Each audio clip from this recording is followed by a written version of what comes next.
ഇന്നൊരു cooking video ആണ്. ഷെഫി കുറച്ച് കടുക്ക വാങ്ങിക്കൊണ്ടുവന്നു. ചില നാട്ടിലേക്ക് ഇതിന് കല്ലുമ്മക്കായ എന്ന് പറയും, കക്ക എന്ന് പറയും, നമ്മൾ കടുക്ക എന്ന് പറയും. അപ്പോൾ ഇത് നന്നായിട്ട് കഴുകി വൃത്തിയാക്കിയതിന് ശേഷം ഞാനിത് അടുപ്പത്ത് വെള്ളമൊന്നും ഒഴിക്കാതെ ഒന്ന് വേവിച്ചെടുത്തു. അപ്പോൾ ഇതേപോലെ നമുക്കിത് ഓപ്പണായിട്ട് കിട്ടും.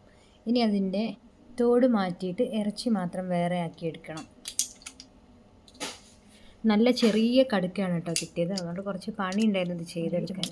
പിന്നെ എനിക്ക് ഈ വക സാധനങ്ങളൊന്നും കഴിക്കുന്നത് ഇഷ്ടമല്ല.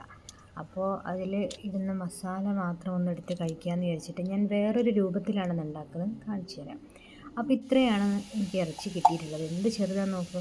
ഇനി ഇതിൻ്റെ മുകളിൽ അതിൻ്റെ വേസ്റ്റ് ഉണ്ടാവും, അതും കൂടെ കളഞ്ഞിട്ട് ഒന്ന് വൃത്തിയാക്കി എടുക്കാനുണ്ട്. ഇനി ഇതിലേക്കുള്ള വെജിറ്റബിൾസാണ്. ഒരു വലിയ സവാള ഇങ്ങനെ കനം കുറഞ്ഞ് അരിഞ്ഞത്, ഒരു ചെറിയ തക്കാളി, 2 പച്ചമുളക്, ഇഞ്ചി വെളുത്തുള്ളി പേസ്റ്റ്, കുറച്ച് കറിവേപ്പില.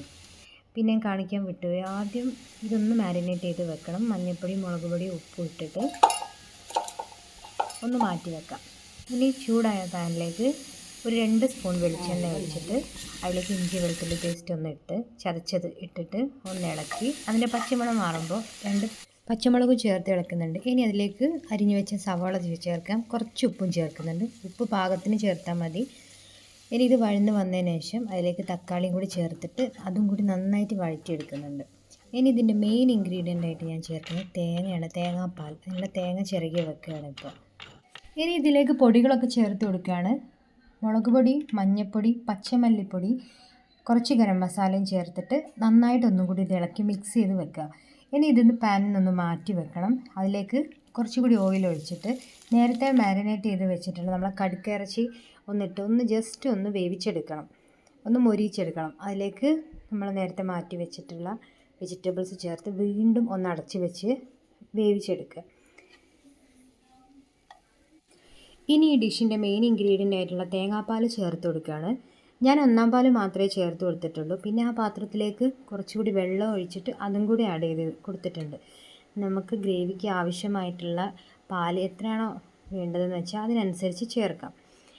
ഇനി ഈ സമയത്ത് ഞാനിതിൻ്റെ ഉപ്പൊക്കെ ഒന്ന് നോക്കിയിട്ടുണ്ട്. ആവശ്യമുള്ളത് നമുക്ക് ഈ സമയത്ത് ഇടാം. പിന്നെ കുറച്ച് കുരുമുളക് പൊടി ഒരു ടേസ്റ്റിന് അതും ചേർക്കുന്നുണ്ട്.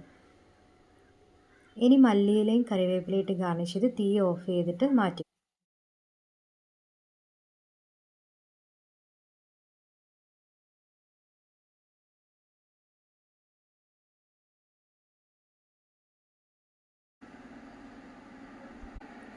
അപ്പം ഞങ്ങൾ കഴിക്കട്ടെ. എന്നെപ്പോലെ ഇതൊന്നും ഇഷ്ടമില്ലാത്ത, കടുക്ക ഇഷ്ടമില്ലാത്തവരുണ്ടെങ്കിൽ ഇതുപോലെ ഒന്ന് ഉണ്ടാക്കി നോക്കുക. ചപ്പാത്തിക്കും ചോറിനും അടിപൊളി കോമ്പിനേഷനാണ്.